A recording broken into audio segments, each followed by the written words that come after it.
వెల్డెక్స్ ఆర్మన్ సిస్టంలో మనందరం కూడా పనిచేస్తూ ముందుకు సాగుతూ ఉన్నాము. ఇందులో ఒక్కొక్కరు ఇన్వెస్టర్స్గా ఉంటే మరికొందరు బిజినెస్ పర్సన్స్గా కూడా ఉంటున్నటువంటి పరిస్థితి చూస్తూ ఉన్నాం.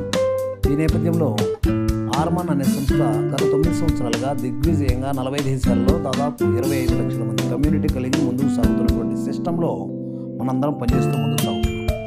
ఈ సిస్టంలో మనకిచ్చేటువంటి రకరకాల ఇన్సెంటివ్స్ కావచ్చు, వాటితో పాటు అదనంగా మన సీనియర్ ప్రొజెక్టర్స్ అయినటువంటి వారు మనకు ప్రోత్సాహకరంగా ఈ నెలలో చేసేటువంటి బిజినెస్ను ఆధారం చేసుకుని టూర్ అనేది ఏర్పాటు చేయడం జరిగింది. విహారయాత్ర.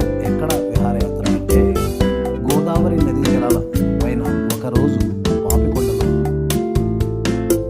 యాత్ర, అలాగే రెండో రోజు మారేడుమిల్లి దాని సరౌండింగ్స్లో ఉంటున్నటువంటి సౌందర్యాలను వీక్షించేందుకోసం, అలాగే యాత్రాస్థలాలను తిలకించేందుకోసం ఈ 2 రోజుల పాటు సాగే ఈ యాత్రలో మొత్తం కూడా ఖర్చులు సీనియర్ ప్రొటెక్టర్లే భరిస్తారు. మనమేం ₹1 పెట్టాల్సిన అవసరం లేదు.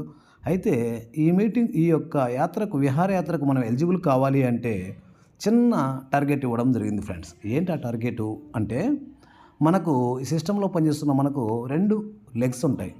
ఒక లెగ్లో 60,000 బిజినెస్, మరో లెగ్లో 60,000 బిజినెస్ చేస్తే 8% కమిషన్ మ్యాచింగ్ 4,500 కమిషన్ రావడం జరుగుతుంది. ఇది 20వ తారీఖు లోపల పూర్తి చేయగలిగితే ఈ యొక్క విహారయాత్రకు క్వాలిఫై కావచ్చు. లేదు, నేను 20వ తారీఖు లోపల క్వాలిఫై కాలేకపోయాను, 25వ తారీఖు లోపల క్వాలిఫై అవుతాను అంటే ఇటువైపు 70,000 అటువైపు 70,000 మ్యాచ్ చేసుకోగలిగితే 7/8 5,600 ఎర్నింగ్స్ తీసుకోగలిగితే కూడా ఈ యొక్క విహారయాత్రలో పాల్గొనవచ్చు ఫ్రెండ్స్. కొందరు నెలాఖరు 20 తారీఖు దాకా చేసింటారు, మంచి ప్రయత్నం, ఒక పక్క 70,000 దాకా సాగి ఉంటుంది, ఒకవైపు 50,000 జరిగి ఉంటుంది. కానీ అలాంటి వాళ్ళకు కూడా అవకాశం ఇవ్వడం కోసం నెలాఖరు లోపల ఇటువైపు 80 అటువైపు 80,000 బిజినెస్ చేసుకునే వాళ్ళకు కూడా ఈ యాత్రలో క్వాలిఫై అయ్యేందుకు ఉంది. కాబట్టి ప్రతి ఒక్కరూ కూడా ఈ యాత్రలో పాల్గొని ఈగా కోరుతూ ఉన్నాము. సుమారుగా మన టీం నుంచి ఒక 30 మంది ఈ యొక్క యాత్రలో పాల్గొనాలన్న ఆలోచనతోటి రూపొందించినటువంటి విహారయాత్ర ఫ్రెండ్స్. ఇది మీరు మీ డౌన్లైన్లో పర్సన్స్ కూడా ఇందులో పాల్గొనేందుకోసం ప్రయత్నం చేయాల్సిందిగా కోరుతున్నాం. Thank you.